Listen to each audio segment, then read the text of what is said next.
এর আগেও অনেক মানুষ দ্বীনের বিরুদ্ধে ষড়যন্ত্র করেছিলেন।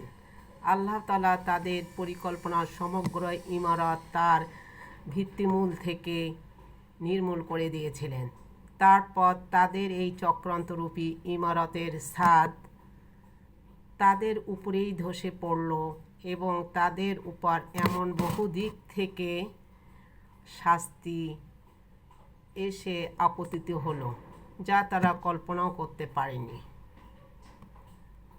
কিয়ামতের দিন আল্লাহ তাআলা অতঃপর ওদের আরও বেশি পরিমাণে অপমানিত করবেন। তিনি তাদের জিজ্ঞেস করবেন, কোথায় আমার সেসব শরীক যাদের ব্যাপারে তোমরা মানুষের সাথে বাকবিতণ্ডায় করতে, যাদের সঠিক